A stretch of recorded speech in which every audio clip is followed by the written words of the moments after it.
Imagine a warm summer night in a fancy neighborhood in Los Angeles. The streets are quiet, the big houses are dark, but tonight, that quiet is broken by a single lonely bark. A dog, with blood on its paws, is wandering the empty sidewalks. It's distressed, trying to get someone's attention, trying to lead them back home, to show them that something terrible has happened at the place it's supposed to feel safest. Welcome to Purple Phantom Shorts. Here, we explore the world's most compelling true crime stories and unsolved mysteries in a calm and relaxing way, letting the facts guide us through the shadows of the past. If you enjoy stories like this, please take a moment to like this video and subscribe to the channel. It really helps us bring more mysteries to light. Purple Phantom Shorts. Our story begins on the night of June 12, 1994, a date that would soon be known across the world. The woman at the center of our story was 35-year-old Nicole Brown Simpson. A devoted mother to her two young children, 8-year-old Sydney and 5-year-old Justin, Nicole was trying to build a new life for herself and them.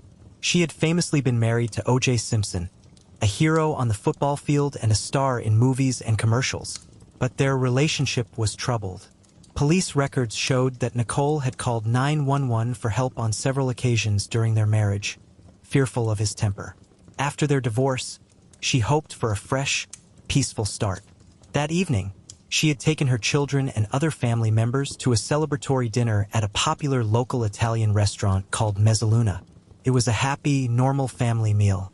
But when they left, Nicole's mother, Juditha, accidentally left her prescription glasses behind on the table. A young man named Goldman, a charismatic 25-year-old waiter at the restaurant, found the glasses after his shift. Ron was an aspiring model and actor with dreams of opening his own restaurant one day. He was well-liked and known for being a kind person. After finding the glasses, he spoke to his manager, who offered to have them mailed. But Ron, knowing Nicole lived nearby, offered to drop them off himself. It was a simple, thoughtful gesture on his way to meet his friends. He clocked out of work at 9:50 p.m. and left to make the quick delivery. Less than an hour later, back on Nicole's quiet street, a neighbor heard the frantic and continuous barking of Nicole's dog, an Akita named Kato. At around 11 p.m., another neighbor, Sukru Baztip, was drawn outside by the dog's distress. He saw the Akita wandering alone, its paws and legs stained with blood. The animal was agitated, pacing back and forth between its home and the neighbor. Initially, the neighbor thought the dog itself was injured, but when he couldn't find a wound, he realized the dog was trying to tell him something. He decided to put a leash on the Akita and follow where it wanted to go. The dog led him directly to the front of Nicole's condominium at 875 South Bundy Drive. The front gate was open, and there, in the narrow, dimly lit walkway leading to her front door, he saw a shocking and tragic scene. Nicole Brown Simpson was lying in a heap at the bottom of the front steps. Just a few feet away lay the body of Ron Goldman. It was clear they had been attacked with incredible violence in a struggle that was both sudden and brief. Tragically, all of this happened while Nicole's two young children, Sydney and Justin, were asleep in their bedrooms upstairs, completely unaware of the horror unfolding just outside their home. The Los Angeles Police Department arrived and immediately secured the area. The scene told a grim story.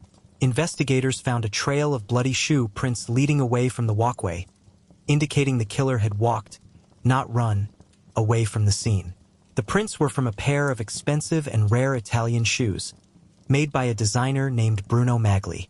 They also found a dark blue knit hat and, most importantly, a single blood-soaked leather glove for a left hand. The evidence quickly pointed police in one direction, to Nicole's famous ex-husband, O.J. Simpson.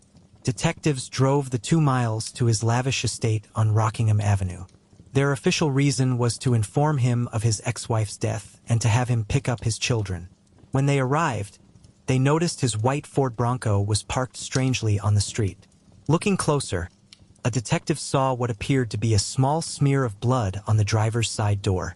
After trying to alert anyone inside and getting no response, a detective climbed over the wall, fearing someone inside might also be hurt. On the grounds, they found more clues. They discovered several drops of blood on the driveway, and near a path behind a guest house, they found the missing piece of the puzzle, a right-handed leather glove. It was still damp with blood and appeared to be a perfect match for the one found at the scene of the crime. When police finally reached O.J. by phone in his Chicago hotel room, they informed him of Nicole's death. His reaction was later described in police reports as strangely calm, and it was noted that he never asked how she had died. What followed was a spectacle that gripped the entire nation. A few days later, O.J. Simpson was officially charged. But instead of surrendering, he became the subject of an unforgettable, slow-speed chase. Seated in the back of his white Ford Bronco, driven by his loyal friend A.C. Cowlings, O.J. was followed by a convoy of police cars down the Los Angeles freeways. He reportedly had his passport, a disguise, and thousands of dollars in cash with him. News channels broke into their programming, and an estimated 95 million people watched the bizarre event live. This led to the trial of the century. The prosecution, the lawyers for the state, felt they had a mountain of evidence. But O.J. had assembled a team of famous high-powered defense lawyers, nicknamed the Dream Team. They argued that the crime scene was messy, that evidence was contaminated, and that the police had rushed to judgment. In a pivotal moment in the courtroom, the prosecutor asked O.J. to try on the leather gloves. In front of the jury, he struggled to pull them on, showing that they seemed too tight. The defense famously declared, "If it doesn't fit, you must acquit." Many later argued the leather may have shrunk after being soaked in blood and then frozen and unfrozen for testing. After nearly 9 months, the jury in the criminal trial returned a verdict, not guilty. They concluded that the prosecution had not proven its case beyond a reasonable doubt. Thank you for joining me on this story. If you found this story interesting, please don't forget to like, subscribe, and hit the notification bell so you won't miss our next journey into the mysterious. We'll see you next time.